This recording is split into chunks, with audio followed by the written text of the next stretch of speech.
Hi friends, welcome to my YouTube channel Rough Notes. ఈరోజు మనం మన రఫ్ నోట్స్లో ALP exam strategy and tips చూద్దాం. Tips and strategy for ALP exam. So next week Monday నుంచి 25th నుంచి 29th వరకు RRB ALP assistant loco pilot exams అవుతున్నాయి. So assistant loco pilot exam CBT1 అంటే ఇట్స్ ఆల్మోస్ట్ లైక్ ప్రిలిమ్స్ లాంటిది. ఇది CBT1. So CBT అంటే computer based test. So computer based test 1.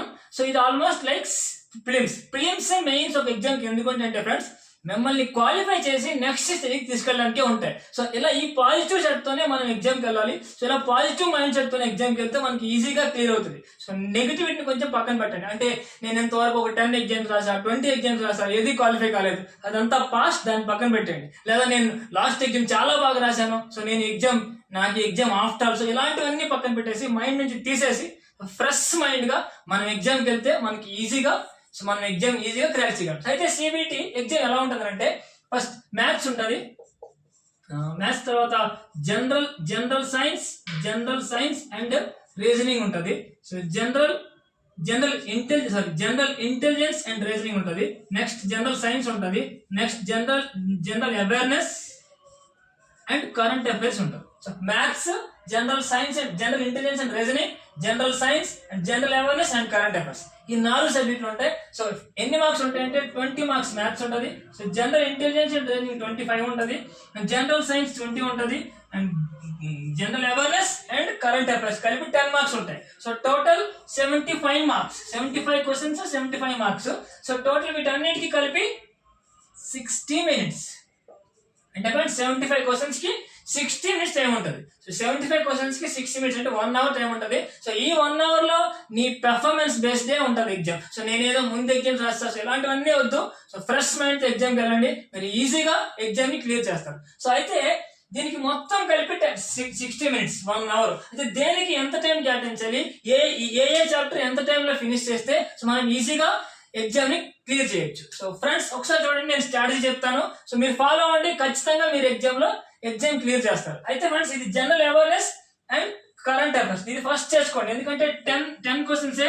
So 10 మార్క్సే. So దీని benefit ఏంటంటే, question మీకు వచ్చా రాదా, వస్తే పెడతారు, రాకపోతే అందులో ఆలోచించడానికి, థింక్ చేయడానికి ఇంకోటి ఏముండదు. వచ్చిందా రాదా, డైరెక్ట్ క్వశ్చన్. అండ్ ఇది కూడా జనరల్ సైన్స్ కూడా, అంటే సైన్స్, హిస్టరీ అలాంటివన్నీ ఉంటాయి. సో అవి కూడా చాలా ఈజీగా వచ్చిందా పెడతాం, లేదా లేదు. సో అంటే ఈ 30 క్వశ్చన్స్ ఫస్ట్ చేయడానికి ట్రై చేయండి. సో ఈ 30 క్వశ్చన్స్ మాక్సిమం 15 మినిట్స్ లో చేయండి. అంతకంటే ముందు అయిపోతే వెల్ అండ్ గుడ్, చేయొచ్చు కూడా. సో ఈ 30 క్వశ్చన్స్ 15 మినిట్స్. సో అంతకంటే ముందు కూడా చేయొచ్చు, బట్ ఓకే 50 మినిట్స్ తీసుకోండి. సో 15 మినిట్స్ లో ఫస్ట్ ఈ 2 ఫినిష్ చేసేస్తే, సో నెక్స్ట్ ఇంకెన్ని ఉన్నాయి, 45 మినిట్స్ ఉంది. ఈ 45 మినిట్స్ మ్యాథ్స్ కి and general intelligence and reasoning కి 20-25. సో మీకు ఈ రెండింటిలో ఏదో ఒకటి స్ట్రాంగ్ సబ్జెక్ట్ అయి ఉంటుంది. సో ఖచ్చితంగా అందరికి కూడా రెండింటిలో ఏదో ఒకటి కొద్ది గొప్ప స్ట్రాంగ్ సబ్జెక్ట్ అయి ఉంటుంది. సో ఆ స్ట్రాంగ్ సబ్జెక్ట్ ని ఫస్ట్ పిక్ చేసుకోండి. సో రీజనింగ్ అయితే దీనికి 25 మినిట్స్ ఇవ్వండి. అండ్ ఇది మ్యాథ్స్ అయితే దీనికి 20 మినిట్స్ ఇవ్వండి. సో 25, 20, 40 మినిట్స్ అయింది. సో ఇలా 25 మినిట్స్ ఇచ్చి ఈ 25 క్వశ్చన్స్ అటెంప్ట్ చేయడానికి ట్రై చేయండి. 20 మినిట్స్. ఈ 25 మినిట్స్ లో ఈ 25 క్వశ్చన్స్ అవ్వకపోతే, సో నెక్స్ట్ ఇమీడియట్ గా నెక్స్ట్ సెక్షన్ మూవ్ అవ్వండి. సో ఇక్కడే స్ట్రక్ అయిపోతే దీన్నే పట్టుకుని కూర్చోవద్దు. సో దీనికి 20 మినిట్స్, దీనికి 20 మినిట్స్. సో ఖచ్చితంగా స్ట్రిక్ట్ గా సిస్టమ్ అది ఉండదు. సో మీరే చేసుకోవాలి. సో టైం వైపు ఒక కన్ను వేసుకొని ఉండాలి. మనం సాల్వ్ చేస్తుండాలి, ఎక్స్ప్లెయిన్ చేస్తూ ఉండాలి, బట్ టైం వైపు దృష్టి పెడతా ఉండాలి. ఫస్ట్ ఈ 2 సెక్షన్స్ అటెంప్ట్ చేయండి 15 మినిట్స్ లో. సో నెక్స్ట్ ఈ రెండిట్లో మీరు ఏది స్ట్రాంగ్ అయితే అది పెట్టండి. సో మీరు మ్యాథ్స్ స్ట్రాంగ్ అయితే 20 మినిట్స్ లో మ్యాథ్స్ చేయండి. సో మీరు reasoning and general intelligence strong అయితే 25 మినిట్స్ లో దాన్ని సాల్వ్ చేయడానికి ట్రై చేయండి. సో 25 మినిట్స్ దాటిపోతే సో దీన్ని సాల్వ్ చేయొద్దు, దీన్ని నెక్స్ట్ సెక్షన్ వెళ్ళిపోయి దానిలో క్వశ్చన్ సాల్వ్ చేయండి. మేబీ అక్కడ ఈజీ క్వశ్చన్స్ ఉంటాయి. సో ఖచ్చితంగా మీ ప్రిపరేషన్ కి తగ్గట్టుగా అక్కడ ఈజీ క్వశ్చన్స్ చాలా ఉంటాయి. బట్ మీరు అన్ని క్వశ్చన్స్ ని ఇలా స్ట్రాటజీ పెట్టుకొని ఫస్ట్ ఫినిష్ చేసి అలా వెళ్తేనే మీరు అన్ని క్వశ్చన్స్ చూడగలరు. అందులో చాలా క్వశ్చన్స్ ని మీరు అటెంప్ట్ చేయగలరు. మీ CBT1 అంటే computer based test 1 which is almost prelims exam. So ఈజీగా క్వాలిఫై అవుతుంది. సో అయితే ఫ్రెండ్స్, 75 క్వశ్చన్స్ 60 మినిట్స్ అన్నాడు. అండ్ 1/3 నెగిటివ్ మార్క్ ఉంటుంది. నెగిటివ్ మార్క్ కూడా ఉంటుంది. అంటే మీరు ఏదైనా రాంగ్ చేస్తే, క్వశ్చన్ రాంగ్ అయితే దానికి 1/3 క్వశ్చన్ మైనస్ అయిపోతుంది. సో అండ్ టైం బౌండ్ కూడా. సో టైం బౌండ్ ఉంది, నెగిటివ్ మార్క్స్ ఉన్నాయి. అంటే ఏ క్వశ్చన్ కూడా ఎక్కడ ఏ క్వశ్చన్ దగ్గర స్ట్రక్ అవ్వకూడదు. స్ట్రక్ అవ్వకూడదు అంటే దాన్నే పట్టుకొని కూర్చోకూడదు. అలా క్వశ్చన్ పట్టుకొని రాలేదు ఎందుకు రాలేదని చెప్పి. సో అలా ఉండకూడదు. అంటే మనలో ఉన్న ఈగోని కొంచెం తీసి పక్కన పెట్టాలి. సో ఈ క్వశ్చన్ నాకెందుకు రాలేదు. సో ఈగో అంటే ఫ్రెండ్స్ మీకు ఒక ఎగ్జాంపుల్ చెప్తాను చూడండి.